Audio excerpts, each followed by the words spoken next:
Hey boo, welcome back to my channel. And if you are new here, make sure you go ahead and subscribe so we can be cool, okay? Period.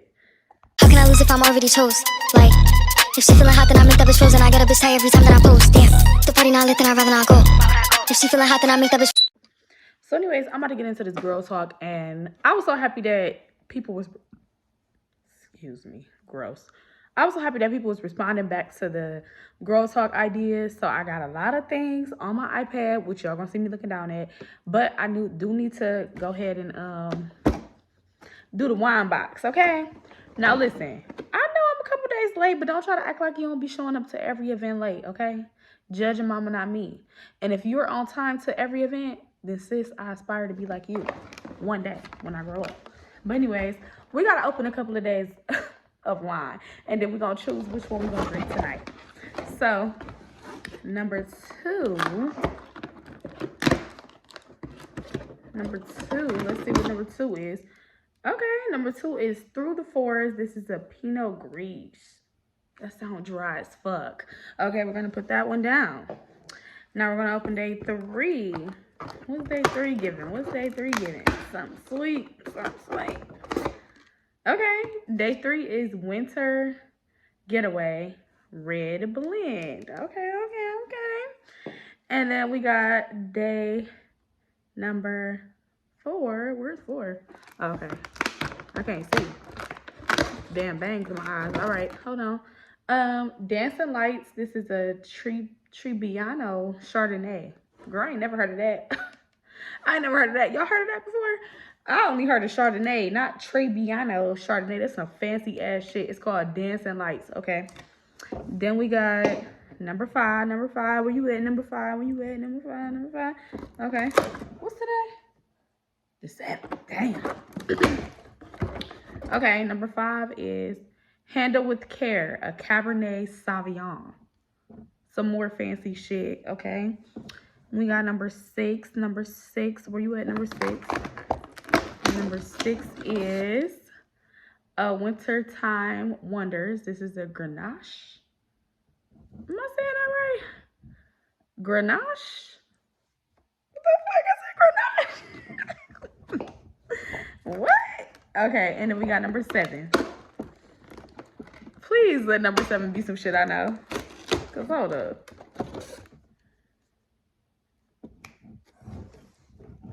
Number 7, look here. Number 7 is Snowy Song Riesling. I think I'm gonna go with the Riesling. 7 just feel like it just feel right.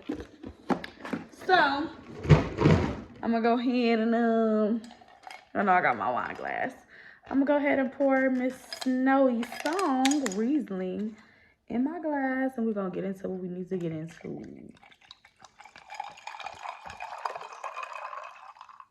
Girl, you do too much. Okay. All right, so I'm gonna be reading the topics. Like I said, people actually commented from because I put a status on Facebook, and then I also put like a questions thing on Instagram, and then I also text some of my friends. So we got a mixture of opinions, different people, different backgrounds. So I'm happy about answering these questions. So on Facebook, I screenshotted the captions, and one of them is holidays and mixing families. Okay. So with holidays and mixed families, I feel like as long as your family cool and they family cool, y'all gonna be cool. Now, if you know your family be on some bullshit, and you know your family is fried, and you don't even fuck with your family, why would you even try to mix your family with somebody else's family? Come on now. You know they're gonna be doing the most, throwing shade, being extra, whatever the case may be. So at the end of the day, no. It's a no for me. At the end of the day, it is what it is. Y'all can not have a family outing at y'all house and bring both families together. Y'all can go ahead and just visit each family individually if that works for your household. Okay. So the next topic is red is a whore color. All right, I'm gonna be real, because I don't know. That's what my brain know how to do. So, like, us growing up or whatever, we always, like, heard that red was a whore color. And then I want to have the whore color on. Girl, I don't give a fuck. But anyways, red is a horror color. I just feel like it's two parts of me that I feel two different type of ways, and that's why I say, like, let me be real. Cause one part of me just feel like red is just a color. It's not that big of a deal, and I feel like old people just be stuck in their ways. But another part of me feels like after hearing it for so long, like, you know, like when I was younger, like red nail polish, like we wasn't allowed to get that type of stuff. So it just make me feel like red is a bad color. But in reality, all it is a color. And just because hoes back in y'all day wore red, that don't mean that red is a hoe color. Because to be honest, hoes is dressed in every color nowadays. So, I mean, how can you really tell? I don't know. Okay, so the next topic is going 50-50 in a relationship. Okay, so I feel like 50-50 in a relationship, it's nothing really wrong with 50-50 in a relationship. If you're going into a relationship with somebody, then you should have something to put up to the table. Now, you know what I'm saying? Everybody has so much to say about where everybody should be. Other people should be financially and what their status should be. When they fucking broke bad down and discussed it, baby, you should not have so much to say about somebody else's finances if you're not even able to match what they could put up to the table or not. I don't know. I just feel like nowadays everything is just so like, oh, my man got to make this or my girl got to bring this to the table. It's like, come on now. What happened to actually getting to know each other? What happened to actually getting love somebody for who they are and stuff like that? Where the fuck did that even go? Like, it's all about money now. Like, y'all, I be scrolling TikTok and I be just seeing like all the girls with they SDs, and I ain't mad at you. Do what you gotta do, but like, you know you don't love that old ass man. You know you don't love that old ass man. Girl, stop. Stop fucking playing, okay? So, yeah, I don't know. I feel like 50-50 in a relationship is nothing wrong with that. You should have at least 50-50 to put up. Now, if your man want to go above, beyond, and all of that and want to do more for you, that's amazing. That's great. I'm happy for you, sis. But at the end of the day, you should be able to do 50-50. So, the next topic is how disrespectful some people have become. Y'all, this topic is crazy because if y'all don't know, I had a child when I was 16 years old. So my son is now in the 6th grade. He's a middle schooler. So I feel like the younger generation under us and under them, because I feel like that's like two underneath. Girl, I don't know. But like the kids that's growing up now, the disrespect is they don't understand what disrespect is. They don't grasp disrespect. Like, they cuss in front of their teachers. They just be wilding the fuck out. Like, and they just don't understand what disrespect is. For them, respect has to be earned. And for me, the way I the way I grew up or whatever, I give everybody respect until they decide to do some asshole shit. Then I no longer respect you. But because me or you are both human, we both bleed the same, we both do everything the same. You feel me? We might live different lifestyles, but y'all get what I'm saying. Like, baby, we're the same. Nobody's bigger or better than the next person. So at the end of the day, I'm going to give you respect when I first meet you because that's just what I was taught to do. My family is very polite, very respectful, very sweet, I'm lucky to be there. You feel me? So at the end of the day, that's how I grew up. I'm going to give you respect until you just be a dick. And then now I don't respect you anymore.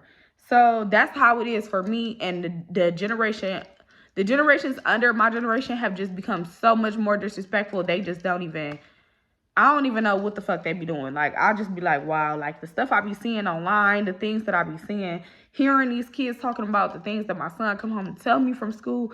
It's just like, where's y'all mamas at? Okay. Hold on.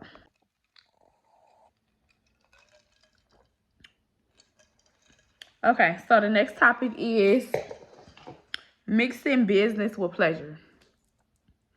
I feel like this is an old lesson that we keep talking about. Like, you keep trying to bring your family in on the business. You keep trying to bring your friends on a business. And I'm not talking about somebody specifically. I'm talking about you, whoever asked this question, or anybody who even thinking about mixing the two. It's just a no for me. Like, it's just a no for me. Like, when you mix family and business and pleasure with business, then people think that they can get one up on you. They think they can get discounts. They think they can get whatever the fuck they want when they want, just because they know you were in a business. And honestly, that's not how businesses go. They not asking Gucci, Louis, Prada. They not asking them for a motherfucking discount. Shit, they ain't even asking DHgate for a motherfucking discount. So why the fuck would you ask me for a discount? No. And why should we mix business with pleasure and go into business with family members and stuff like that when y'all probably didn't grew up on different things, or you know what I'm saying? Y'all just probably have different outlooks on life and outlooks on business. Everybody's not business minded. Everybody is not like, you know, everybody just does not have the same mindset when it comes to business. So I feel like when you just shouldn't mix the two. I've done it. And sometimes you have to hold people's hand and just like, you know, like you ain't got time for all that when you doing business. You really don't. So the next topic is how some married wives can be single moms. I saw this somewhere and it was a great talking point. Okay. So definitely some wives can be single moms because sometimes when the husband is more of the provider in the relationship, all the parent duties, let me say that because it's not just the mom duties. It's all the parental duties get put on the mom. And that's not fair because at the end of the day, the mom didn't just say, oh, I want to be pregnant and just fucking wish upon a star and then the baby just popped in her stomach and then, you know, a seed just got planted and a baby just arrived. That's not how things go. So at the end of the day, with that being said, it takes two to tango, baby. So it takes two to take care of a baby as well. So at the end of the day, it's like you both have to do your part. And even if the man is like more of a provider, you know what I'm saying? It's still like you still have obligations to be a parent as well. That has nothing to do with what you do on a daily basis. And that's just how I feel. Okay. So the next topic is, did you grow up on love and affection or survival? And I think that this is a really, really good topic because sometimes when we like grow up and become in relationships with friends, family, or like spouses, you know what I'm saying? You may not gel or get along or like see things differently because you've been raised differently. And a lot of people are like, you know, they grew up on love and then a lot of people grew up on survival. So a lot of the people that's growing up on just straight survival, they might do any and everything just to survive. And that may be crossing you out too. And then the people that's grown up on love and affection is like, you grown up on love and affection. So that's what you crave. That's what you want out of people. And when they not giving you that or you not seeing that in return, it's like, it's different. So I don't know. Me personally, I feel like my best friend said this and I also agree with her. I feel like I grew up on a little bit of both. Like my family has installed like love, loyalty, respect. Like those things were installed in us at a young age. Like we always say thank you. We always like use our manners and stuff like that. And that's stuff that I'm bringing my kids up on as well. But I also grew up in the motherfucking hood. So I also have that hood instinct and I have that like, you know what I'm saying, that survival mode with me as well because of my environment. It wasn't necessarily my parents or how they brought me up or, you know what I'm saying, my grandparents or how they brought me up. It was just like my environment and where I was. I had no choice but to survive, really. So I feel like me personally, it was a mixture of the two. Like I didn't grow up in the suburbs. Like I'm grown as fuck and it's my first time ever living in the suburbs. You feel me? Like I can't believe this shit because it's so quiet and peaceful and I just love it so much because I don't have to worry about the shit that I had to worry about when I was living in the hood. So you feel me? So I just feel like it's a little bit of both for me when it comes to that. The next topic is why women should always have their own when entering a relationship. And I just feel like this is like a no-brainer. Like if you're a young woman or if you're an old woman, whatever, it don't matter. Young, old, in between, whatever. You should always have your own enter in a relationship because you don't want to have like get attached to a man and you know he's doing everything and you're like accustomed to this lifestyle and then this nigga just up and decides to leave you one day and go get some milk from the fucking corner store and never come back. Bitch, now you are broke and you don't have anything going on for yourself because you don't rely strictly on this man to take care of you and yours. And at the end of the day, as women, we should always come into situations like, you know what I'm saying, being prepared.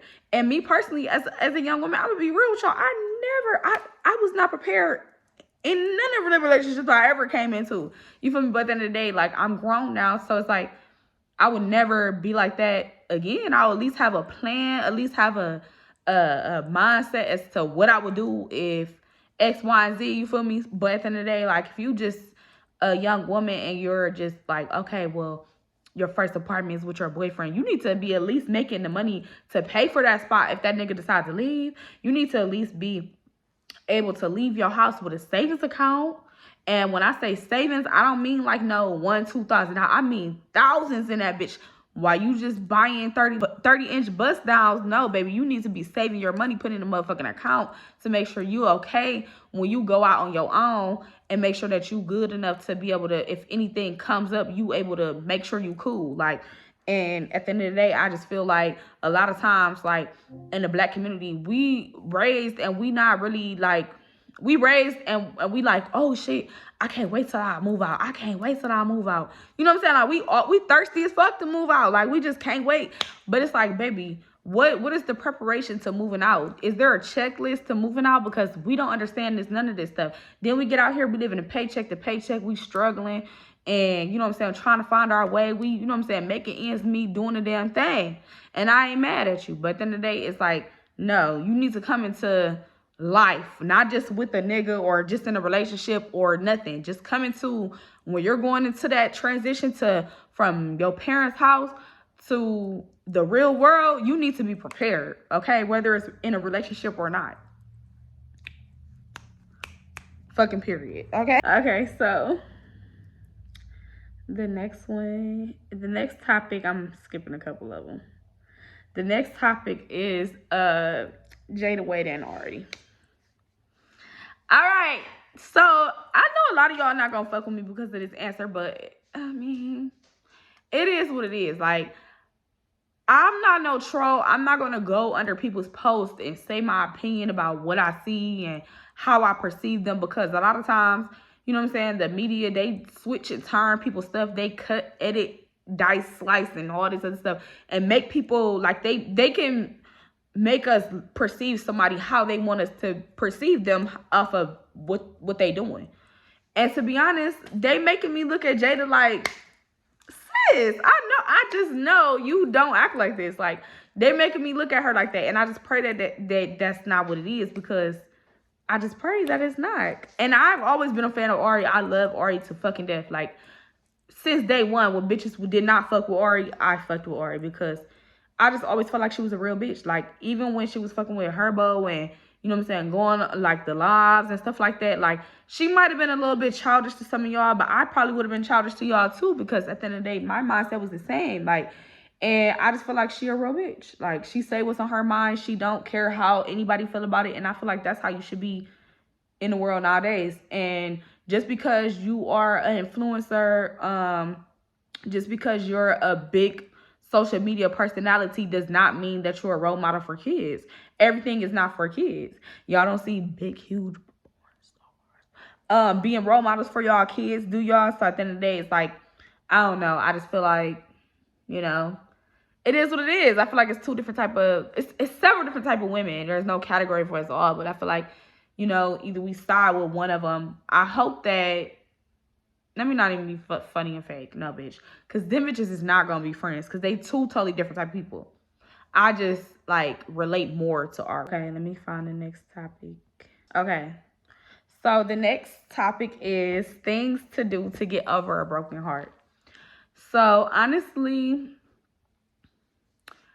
I feel like to get over a broken heart, it just takes time. I feel like it's no rule book to get over a broken heart. Like, you know what I'm saying? That's just something that takes time. It depends on how long you guys were together, the connection y'all had, things of that sort. But I feel like the best thing to do to get rid of a broken heart or get over a broken heart is to focus on yourself. And I know that sounds cliche as fuck, like, bitch, focus on myself. Yes, focus on you. Focus on the things that you like. Figure out what you did in that. Reflect on that relationship. Reflect on, like, hold on. I feel like you should reflect on that relationship and figure out, like, you know what I'm saying? Like, how could have been better in that relationship? What did I do wrong in this relationship? What do I, what is my standards now? Like, what am I going to accept? What am I not going to accept from someone?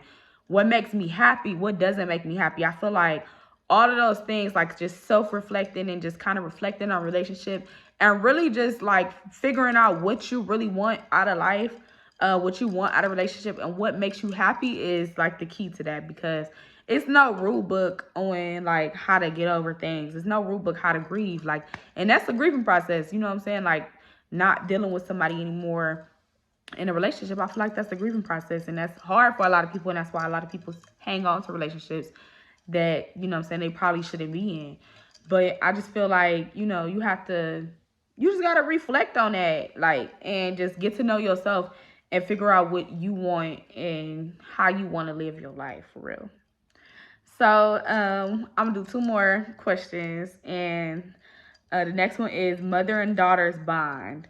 So I'm not really sure what they meant about mother and daughter's bond, but I could speak on that because I am a mom and I do have a daughter. So and I also have a mom and I'm a daughter. So you know what I'm saying? I can feel like I can talk about that a little bit. So look though. So like growing up, like now, like me and my mom have a great relationship. We talk to each other a lot. We cool. That's my home dog. Like, love you to death, mom, if you ever watch this. But growing up, especially like during my teenager phase, like our relationship was not the best. It was not perfect. Far from perfect. We bumped heads a whole lot. And it was a lot of things that I wish like my mom would have, like, it was a lot of things I wish that she would have just been there for me more with. And then it was a lot of times where my mom showed up and no one else did. You feel me? So I'm never taking credit away from her when I say that. But with me, with my daughter, I just try to show her more affection, try to let her know that I'm there for her. She can talk to me about anything, even if it's uncomfortable. She's only 5 years old, y'all, so she's not grown as fuck like my son. He think he grown as fuck. And if you watch this, you ain't fucking grown, little boy. But anyways, he's 11, y'all. So my daughter though, I just want her to just know that she can talk to me about anything. And I feel like it was this one TikTok or whatever, and it was talking about like you gained a daughter because you needed a best friend. I feel like that was me. Like, I needed a little me, and I got my little me, and you know what I'm saying? She is something else. She is funny as hell. She's something else. But I always just want her to know that I'm here no matter what. I'm never gonna judge her. I'm never gonna be like, nasty to her. I'm always gonna show her affection, even when she don't want me to give her kisses. I'm giving you kisses, and I really just, feel bad for people who don't have that bond with their mom, and yeah, I really think that all women should have a bond like that, with their mom or some type of female figure in their life. And if you don't, then don't get discouraged. Then you think about how you want your bond to be with your future daughter or son, and you create that. You know what I'm saying? You create that bond, and you create that tradition, and you break the generational the curses and stuff like that. And you know what I'm saying? You fucking slay this mom shit. Period. Because ain't no rule book on how to parent at all. So we really just winging it. And I feel like our generation, we really breaking generational curses when it comes to parenting, because they be wilding. The old people be wilding. Like, they be wilding. And like some of the stuff we grew up on, it's like, bro, did you grow up in the 1800s or what? And that's why, like, even though I had a kid when I was 16, my son, I'm happy that I did have him at such a young age, because now I'm able to relate to him like so much more. Like I said, he in 6th grade. I'm 28 years old. I'm not old as fuck. I don't just be like, oh, all you do is be on TikTok. Like, you feel me? Like, this is how people are making a living, making money, you know what I'm saying? I understand that, like, a little bit more, I can relate to him a little bit more. You know what I'm saying? Like, when it comes to like different things that older people might not be able to relate with. All right. So the next topic and the last topic is, which one should I choose? Okay, I'm gonna do work client experiences.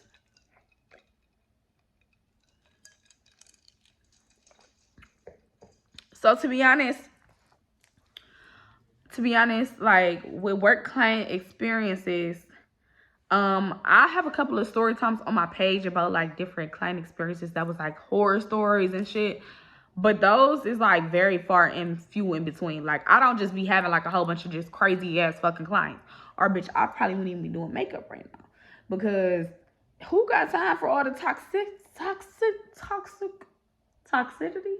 Bitch, I don't know. Who got time for that? I don't. So at the end of the day, it's like, you know, I'm grateful for the clientele that I do attract because I feel like the clientele I do attract is amazing. Like I said, every now and then I might have some asshole clients, and I just feel like that comes with the game. Like if you're getting into this type of field and you're dealing with different clients, you're going to run across somebody who you might not gel with. It is what it is. And as long as you handle yourself with respect, professionalism, and you know what I'm saying, you put your standards first, then that's all that matters. When I go back and look at some of the stuff that I have dealt with just to get some money or just to be professional, no, absolutely the fuck not. I would have probably handled myself a lot differently than I did back then. But all of those crazy client experience or horror stories were just like lessons for me to learn how to deal with the next person like that, or you know what I'm saying, what to do if I get in an uncomfortable situation. Because when you're a service provider, 9 times out of 10 you're going to be in an uncomfortable situation at some point. So, you know, it's just all a learning experience. And anytime you're dealing with customers, customer service, client base, whatever, you're going to run into all different type of personalities. So just be ready. But anyways, y'all, that is the end of this video. And thank y'all so much for watching. Make sure y'all like, comment, subscribe. Y'all, I didn't even tell y'all we on the road to 1K. We on the road to 1K. Stop fucking playing with me. We on the road to 1K.